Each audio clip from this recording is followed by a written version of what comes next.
Let's start with the ladder. I want to go straight to you, Joey, because at the top, Adelaide and Geelong look like they've locked in top two positions. Yeah, they've almost certainly secured the top two spots on the ladder, and we've had our first change in the top eight since round 17, with the Western Bulldogs jumping in after their big win tonight, and the Gold Coast Suns with that surprising loss at home for the time being, a ninth, but we know they've got the two games in hand, and of course the Hawks and Giants winning guarantees them a spot in September now, and obviously it's left Fremantle vulnerable, and it means that the Fremantle-Western Bulldogs game will decide which team will play finals and which team will miss out.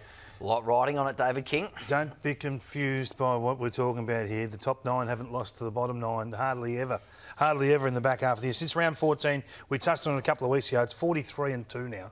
So don't expect any upsets. It's too serious with 1 week to go. Sees a thrilling finish, though. However, Brisbane, Hawthorn and Fremantle versus the Western Bulldogs will be must-watch on Fox Footy on Sunday. We flip the page, and Sydney, they've been the most dangerous team over the past couple of months, but they were flatter against the Cats today. But clearly there is a big divide between, as you said, all season, the haves and the have-nots. But Joey, kick us off, mate, with your first crack. Well, we'll stick with the ladder because we're getting very close to working out what the first week of the finals is going to look like. And ironically, it is going to be Collingwood's arch rival Essendon who will shape Collingwood's ability to win the flag this season.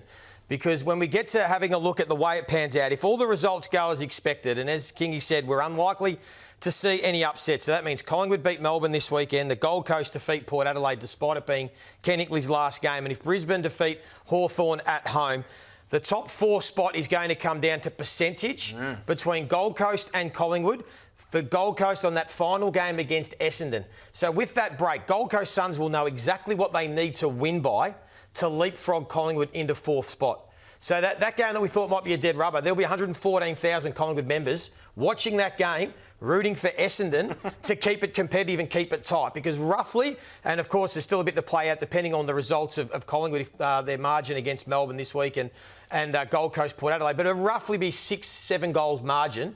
If Gold Coast can defeat Essendon by that, they will leapfrog into fourth. And I think that is crucial because for me, I can't see a team winning it, particularly Collingwood, from outside the top four this year. I just think everyone talks about how even the competition is with the top eight, and it is.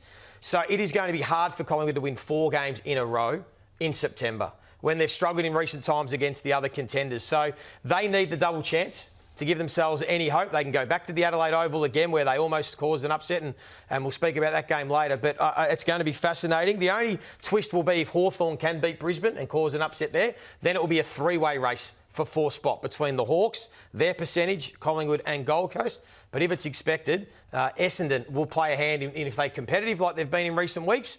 Maybe Collingwood hold on to 4th, but if they fall away as we sort of expect at that time of the year, well, Gold Coast get the double chance. So the rescheduled game, the Cyclone game, that weighs in Gold Coast's favour, as it turns out, because they're going to see the bunny. They'll be able to hunt down the bunny and the margin versus Essendon, who might already be thinking about their footy trip on that last Wednesday of the season. Well, so it's a boost for David. And unfair for Collingwood. Is it unfair? Unfair for Collingwood. Well, why is it unfair? It's just like any other game that you can be the last game of the round, isn't it? But it just they've gives lost their last 5 against top 9 teams. The Pies, yes. So I don't think it's unfair. I know. But that's it, isn't it? Yeah, well, they've cost themselves, If they don't finish in the top 4, they've got no one else to blame but themselves. But they can blame Essendon. They can blame... It's always good to blame someone else. I'm with you.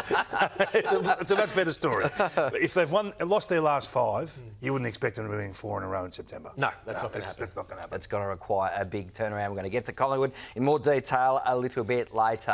Righto, speaking of, Kingy, this is your first crack. Yeah, I want to talk about the Rundle Maulers, the back 6 of the Adelaide Crows. I'm in love with what they're doing behind the ball. It's you know, we say they're no name, but I think we're all getting a handle now on what they've got, and it's quite special behind the ball. It's team first at all times. It's minimum fuss.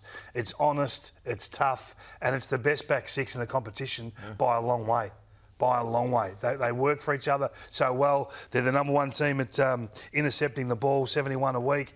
And these guys, in terms of intercepts, you can see they're Keane and Worrell, numbers 1 and 2, in the competition throughout that period. And I don't think most people would recognise Keane as that player. But he's been so reliable, just old-fashioned, stand next to a man and cold beat them. And a lot of it is at ground level. And I'm just... when you're building a list, Joey, sometimes you need to be able to pinch a couple from other clubs or, just left of centre, left field. You've got to find a left fielder. We know that he was on Collingwood's list for 4 years. He played 5 games in 4 years and then basically retired. He moved on from Collingwood. I know Collingwood wanted him back, and this is why. Yeah.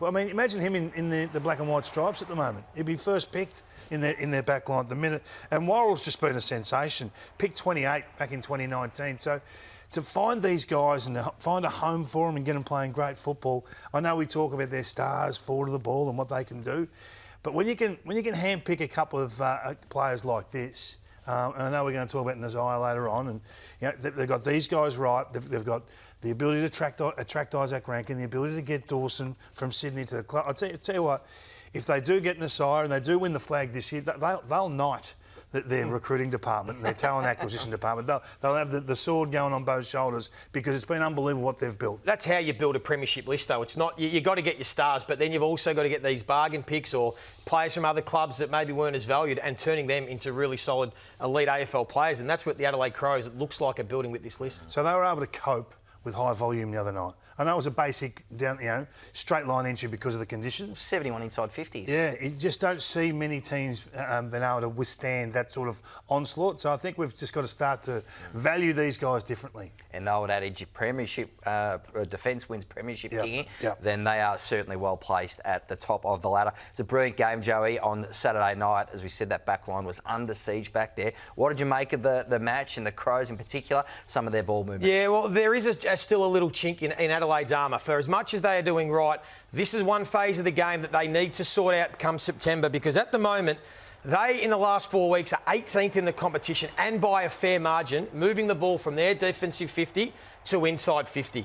And it is something that all the premiers over the last 10 years have been really strong at. They've all been top 6.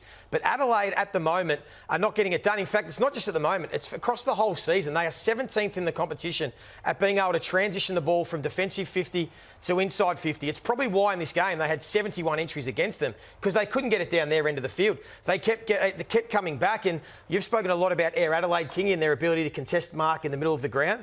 I wonder if they're a bit reliant on that. They almost need some contested marks to be able to transition the ball, because your vulnerabilities get exposed in September, and this is a vulnerability for the Adelaide. It would surprise people. Everyone just thinks Adelaide has this really good ball movement style of play, but they actually don't. It's an area that they need to fix up on. It was obvious in the first half of this game on the weekend, and just something to keep an eye on going into finals, because in the last 4 weeks they've had 158 opportunities, Kingy, to move the ball from D50 to inside 50. They've done it 17 times out of 158 opportunities. To give you some context, the Giants did it 14 times alone on the weekend against the Gold Coast Suns, so it is a concern. Who's the knock on?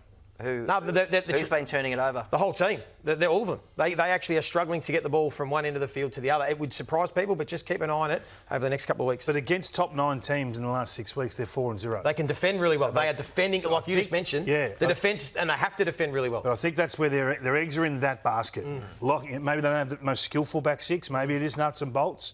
But they're able to stand up. And maybe they're causing some pressure on themselves. They're going to have to defend their backsides off, They are going to have to. And at home, I think they can do that. On the roads where you come under real challenge. What we're going to see is the opposition go to school on that. They'll be aware of that. So you might see that frontal pressure trying to turn the ball over.